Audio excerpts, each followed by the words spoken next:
جی السلام علیکم، میں ہوں مہمان عمران ملک اور آپ دیکھ رہے ہیں 65 نیوز پوائنٹ۔ آج ہمارے ساتھ موجود ہیں C D A employees union کے جنرل سیکرٹری کے امیدوار جناب عزت کمال پاشا صاحب۔ اچھا سر، آپ نے ایک الیکشن لڑا جو کہ C D A employees union کی طرف سے جنرل سیکرٹری کا، جیت ہار تو الیکشن کا حصہ ہے، لیکن آپ کو شکست ہوئی، اس کی کون سی وجوہات تھی؟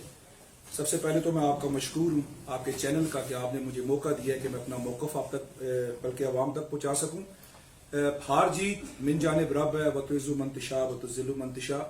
میرے ہارنے کی جو سب سے بڑی وجہ تھی وہ جیسا آپ جانتے ہیں کہ میں مزدور کی آواز تھا، اور جو شخص مزدور کی آواز ہے، جو میرٹ کی بات کرے گا، اس کو اس ماحول میں نہ آگے آنے دیا جاتا ہے، کیونکہ سی ڈی اے کے اندر ایک منظم گینگ ہے، ایک ایسا جیب کتروں کا ٹولہ ہے، ایک ایسا کرپٹ مافیا ہے جو نہیں چاہتا کہ مالی، بیلدار، خاکروب، نائب قاصد، سیکیورٹی گارڈ، میسن، پلمبر، یہ وہ طبقہ ہے جو کسی نہ کسی حوالے سے تعلیم حاصل نہیں کر سکتا۔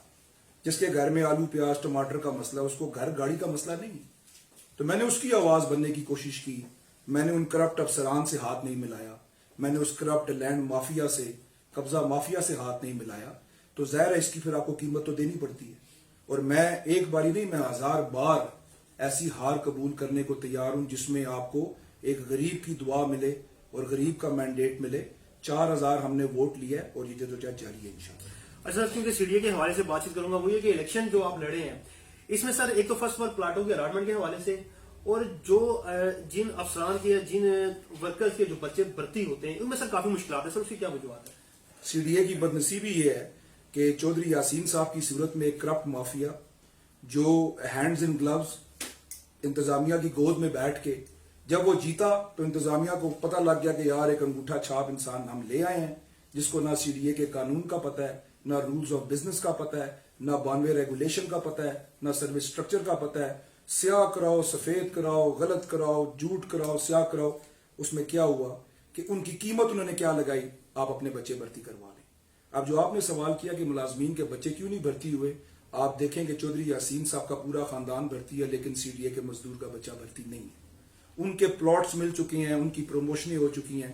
تو جب آپ اجتماعی سوچ ختم کر کے انفرادی سوچ بناتے ہیں تو پھر کام نہیں ہوتا، صرف اور صرف قبضہ مافیا اور چند لوگ جو ہوتے ہیں وہ اس میں پنپرے ہوتے ہیں۔ یہ سب سے بڑی وجہ لیڈرشپ کا فقدان ہے ہمارے ادارے میں۔ سر تھوڑا سا آپ کے والے سے وہ یہ پوچھوں گا کہ کیونکہ سی ڈی اے کی سیاست میں آپ آ چکے ہیں، سیاسی بیک گراؤنڈ کیا ہے آپ کا؟ آپ کے والد صاحب جو ہیں فرد کمال پاشا صاحب، ان کے حوالے سے بات چیت کروں گا، تھوڑا بتانا پسند کریں گے؟ جناب، میرے والد صاحب کا بیک گراؤنڈ یہ ہے کہ سی ڈی اے کے اندر وہ اس ادارے کے بانی ہیں اور گراس روٹ لیول کے ورکر تھے، اور گراس روٹ لیول سے کس طرح ذوالفقار علی بھٹو کے وہ جیالے تھے، آپ کو سچی بتا دوں، ان کے ویژن کو پسند کرتے تھے، اور اس کے بعد پیپلز پارٹی کو جن وجوہات پہ چھوڑا وہ بھی مزدور کے کاموں کے پیچھے چھوڑا۔ انہوں نے اپنی سیاست کا آغاز سی ڈی اے سے کیا، ایک عام ورکر تھے، میں آپ کو بتا رہا ہوں، ایک عام ورکر کے طور پہ، اور 74 کی دہائی کے اندر ایز اے سینیٹر نامزد ہو چکے تھے۔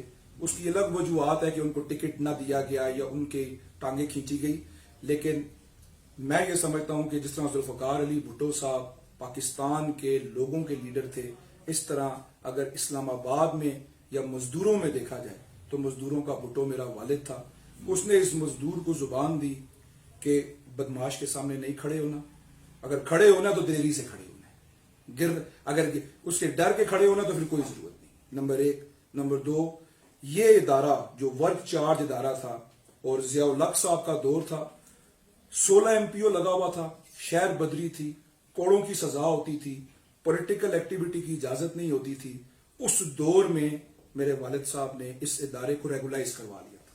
تو یہ وہ بیک گراؤنڈ ہے، میں اسی کی لیگیسی ہوں، اور میں آپ کو حقیقتاً بتانا چاہتا ہوں کہ یہ ایسا نہیں ہے کہ پیو گیا تو پتر آ گیا۔ مجھے میری تنظیم میں اس وقت میرا کوئی رشتہ دار نہیں ہے، میرا کوئی چاچا ماما تایا نہیں ہے، مجھے لوگوں نے یہ ذمہ داری دی ہے۔ انگلینڈ سے میں کوالیفائڈ ہوں، میں نے ایم بی اے کیا ہوا ہے بینکنگ اینڈ فائننس کے اندر کوونٹری یونیورسٹی برمنگھم سے، اور اسکاٹ لینڈ یارڈ کے ایڈمن سیکشن میں جاب کر چکا ہوں، اور انشاءاللہ تعالی اس ادارے کے اندر جب بھی مجھے اختیار ملے گا